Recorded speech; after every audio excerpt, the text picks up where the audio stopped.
दिन दिन मर रहा हूँ, लेकिन इसका एहसास मुझे कब होगा।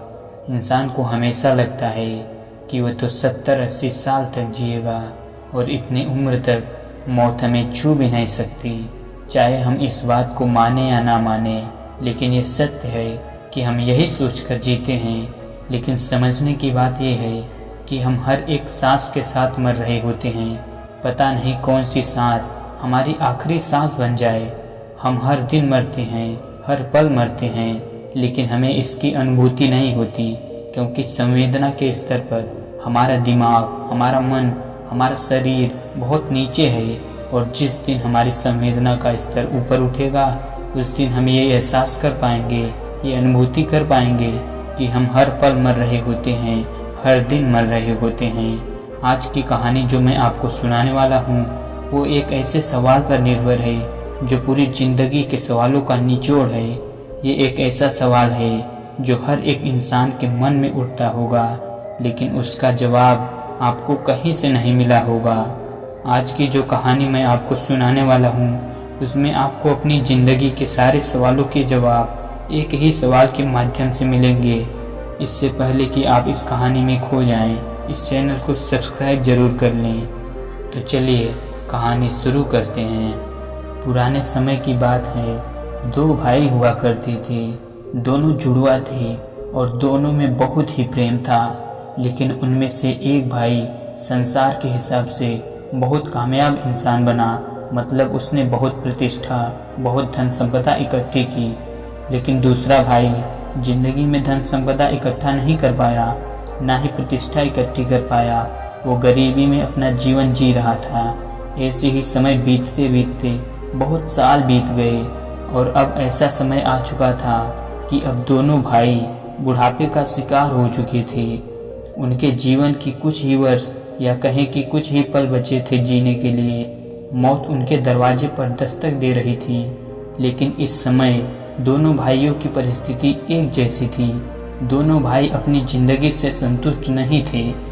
एक भाई ने जहाँ पर भरी पूरी जिंदगी जी, पूरी प्रतिष्ठा, पूरा मान सम्मान, पूरी धन संपदा इकट्ठी की, वहीं दूसरा भाई कम धन संपदा इकट्ठी करके भी अपना जीवन जैसे तैसे गुजार लिया था। लेकिन आज जिंदगी के उस मोड़ पर उन्हें एहसास हुआ कि उनकी जिंदगी बिल्कुल खाली बीती है। चाहे उन्होंने जीवन में कुछ भी हासिल किया हो, कुछ भी किया हो, लेकिन उसका कुछ भी हासिल नहीं है। इसी वजह से उनका चित्त बुढ़ापे में बहुत ही उद्विग्न रहने लगा, बहुत ही परेशान रहने लगा। उन्हें मरने से पहले अपने तमाम सवालों के जवाब चाहिए थे और इन्हीं सवालों के जवाब पाने के लिए एक दिन वो दोनों भाई एक बौद्ध भिक्षु के पास पहुंच जाते हैं। उस बौद्ध भिक्षु की प्रतिष्ठा नगर नगर में फैली हुई थी। तमाम तरह के सवालों के, मन की शंकाओं के निवारण वो किया करता था और दूर दूर से लोग अपने सवालों के जवाब पाने के लिए उसके पास आते रहते थे। जब दोनों भाइयों को उस बौद्ध भिक्षु के बारे में पता चला, तो वो भी अपने सवालों का जवाब जानने के लिए उस बौद्ध भिक्षु के पास पहुंच जाते हैं। बौद्ध भिक्षु उस समय ध्यान कर रहा था। सुबह का समय था। सूरज अपने उजले मुखड़े को लेकर आसमान में चमक रहा था। दोनों भाई उस बौद्ध भिक्षु को ध्यान में बैठे हुए देखते हैं और वहीं पर बैठकर उसके ध्यान से बाहर आने की प्रतीक्षा करने लगते हैं।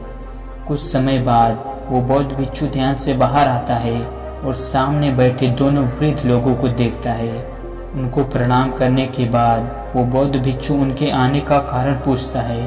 उनमें से एक भाई कहता है कि हमारे जीवन के तमाम सवालात हैं, जिनका जवाब हम आपसे पाने के लिए आए हैं। ये सारे सवाल हमारे जीवन से संबंधित हैं और हमें आशा है कि आपसे हमें उन सवालों के जवाब मिलने में सहायता मिलेगी।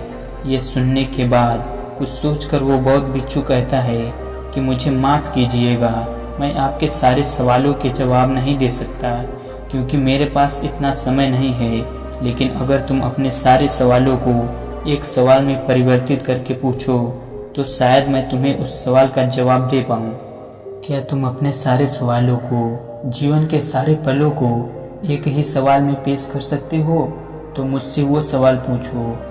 दोनों भाई कुछ समय के लिए आपस में चर्चा करते हैं और कुछ सोचकर एक भाई कहता है कि वैसे तो सारी जिंदगी को एक सवाल में पेश करना बहुत ही मुश्किल है, ये बहुत ही नामुमकिन सी बात लगती है, लेकिन हम दोनों भाइयों ने आपस में सहमति करके अपनी ज़िंदगी को एक सवाल में पिरो दिया है। और वो सवाल ये है कि मैंने और मेरे भाई ने अपने जीवन को संपूर्ण तरीके से जिया।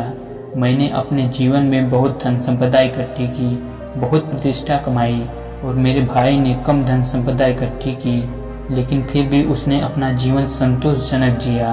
लेकिन अब जीवन के इस मोड़ पर जहाँ मौत हमें कभी भी शिकंजे में ले सकती है, हमें पता नहीं कैसा एहसास हो रहा है। हमें लगता है कि हमने जीवन में जो भी इकट्ठा किया, जो भी पाया, वो सब कुछ व्यर्थ है, वो सब कुछ खाली है, क्योंकि मौत सब कुछ खत्म कर देगी।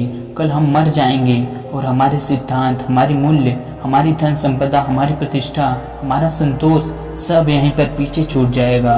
और अब हमारे मन में ये सवाल जन्म ले रहा है कि जीवन में ऐसे मूल्यों का क्या उपयोग जो मौत के साथ खत्म हो जाए। हमने अपने मूल्यों के लिए, जीवन के आदर्शों के लिए सब कुछ दांव पर रख दिया।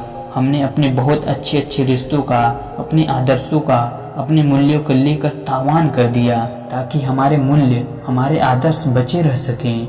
लेकिन आज जीवन के उस मोड़ पर हमें एहसास होता है कि वो सारे मूल्य एक बोझ की तरह हमारे सर पर बैठे हुए थे। और अब उन मूल्यों का क्या फ़ायदा जब मौत उन सारे आदर्शों को, सारे मूल्यों को खत्म कर देगी। और ये सवाल हमारे मन को कचोट रहा है, हमारे मन को पीड़ा पहुंचा रहा है, क्योंकि हम जीवन के असली सत्य को पहचान ही नहीं पाए। और वो सत्य क्या है ये हम अब भी नहीं जानते। और इस सत्य को जाने बिना मरना बहुत ही कष्टदायक अनुभव दे रहा है। कृपया करके मेरे इस सवाल का जवाब देने की कृपा करें।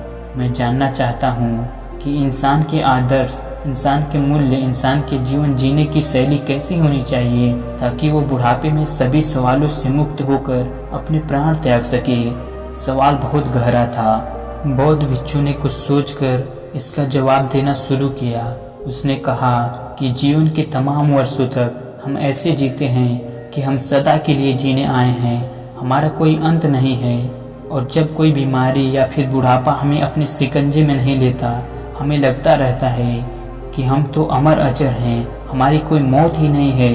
तुम बताओ कि बुढ़ापे से पहले तुम्हारे जीवन में कोई पल ऐसा आया जब तुम्हें लगा हो शायद ये सांस कहीं मेरी आखिरी सांस न बन जाए? कभी ऐसा एहसास हुआ? कभी ऐसी अनुभूति हुई? क्या ऐसा सवाल तुम्हारे मन में जवानी के दुनिया में उठा? नहीं उठा होगा, क्योंकि उस वक्त इंसान तमाम तरह की वासनाओं में लिप्त रहता है।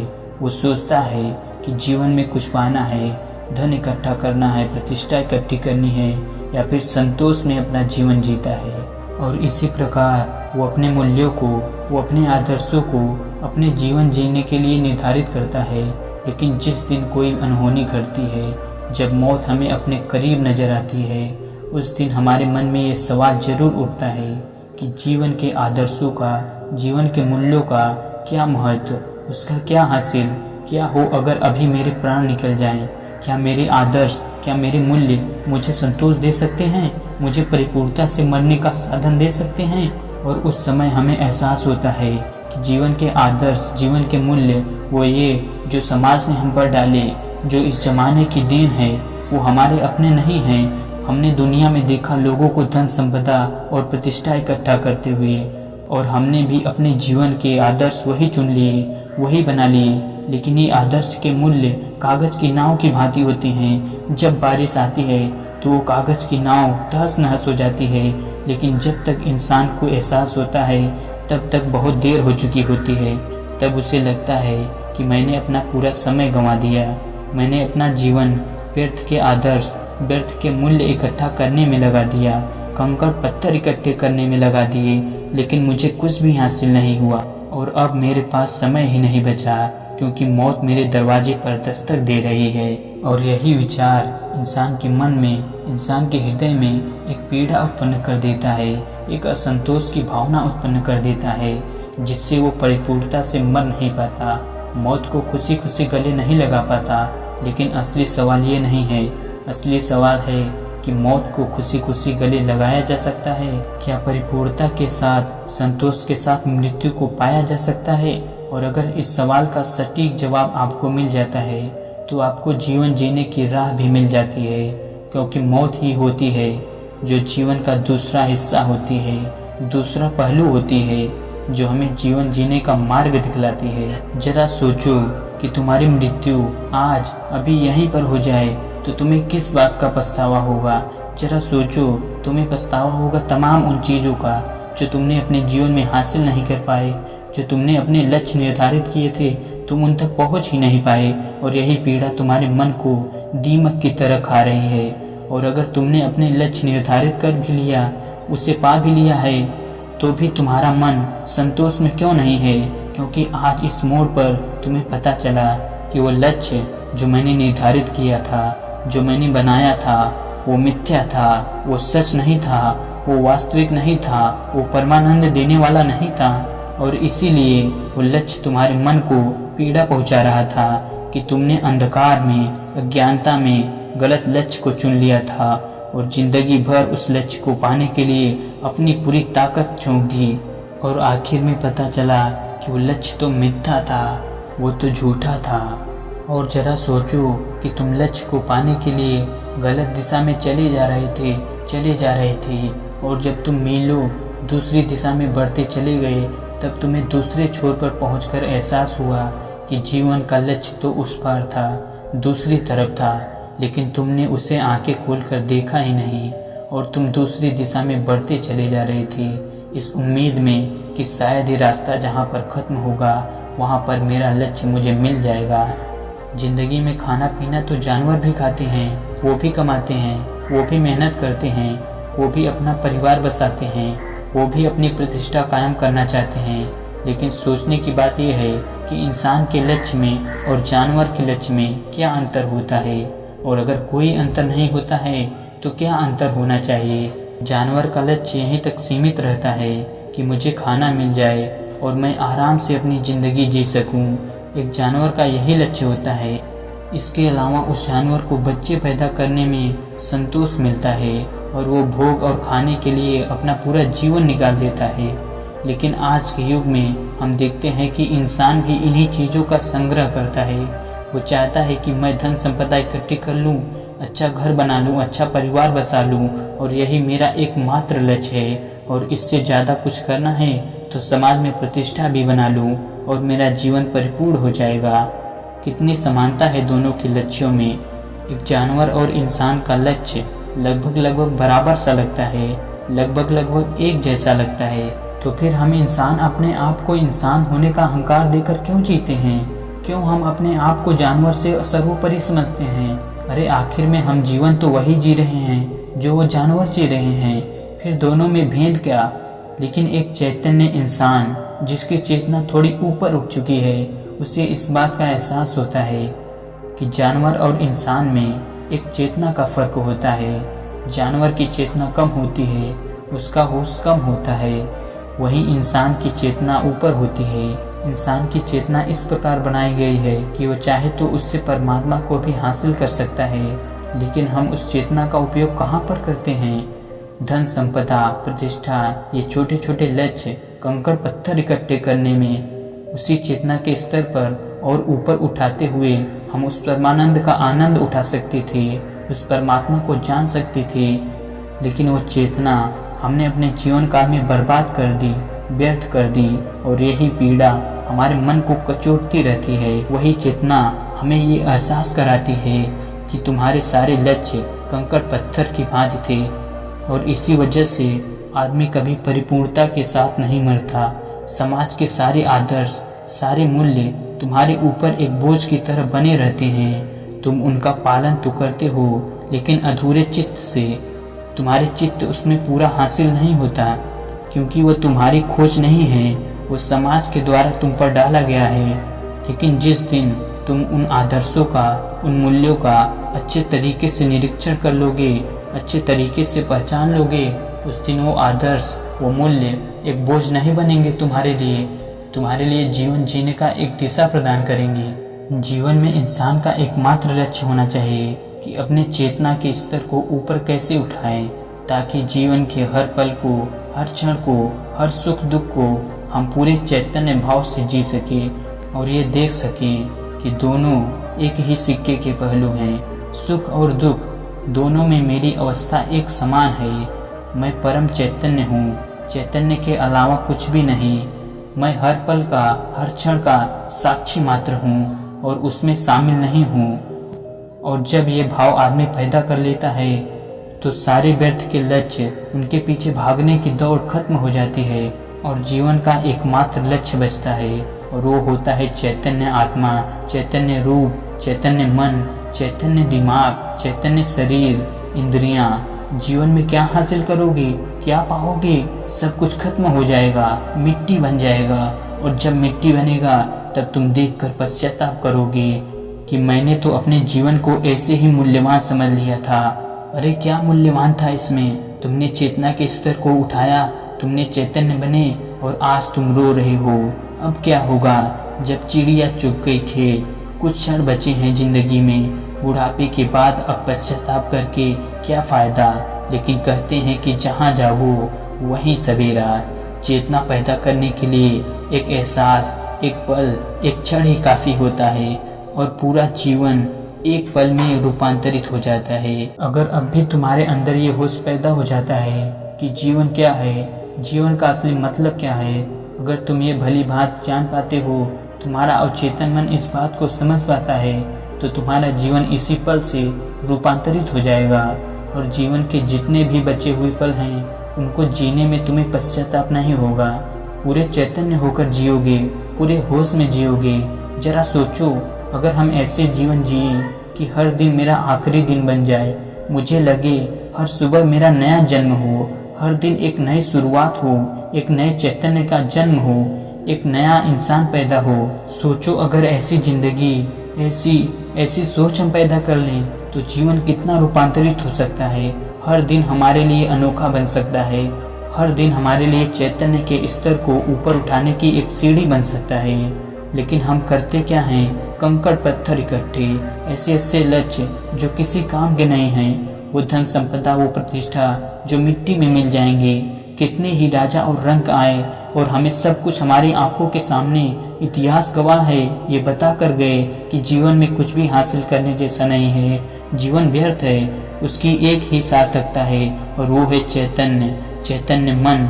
आपका मन जितना चैतन्य होगा, जितना संवेदनशील होगा, उतना ही आप प्रकृति का, लोगों से बात करने का आनंद उठा पाएंगे। लेकिन अगर आप उस जगह पर मौजूद ही नहीं हैं, आप होश में ही नहीं हैं, तो आप क्या करेंगे? वो पल, वो क्षण बेकार, व्यर्थ, आपके जीवन में वो घटित ही नहीं हुआ, ऐसा प्रतीत होगा आपको। और जब आप प्रकृति में उपस्थित नहीं रहते तो आप दोष देते हैं कि मैंने तो लक्ष्य और आदर्श इतने अच्छे बनाए थे, लेकिन जीवन में कुछ हासिल ही नहीं हुआ। लक्ष्य निर्धारित करना चैतन्य नहीं है, वो चेतना नहीं है। लक्ष्य को निर्धारित करके आप होश में जीना नहीं सीख सकते, आनंद में जीना नहीं सीख सकते। जरा सोचो, क्या ये सत्य नहीं है? यही तो परम सत्य है जीवन का, और यही बुढ़ापे का आखिरी सवाल है जिसका जवाब उन दोनों वृद्ध लोगों को दिया।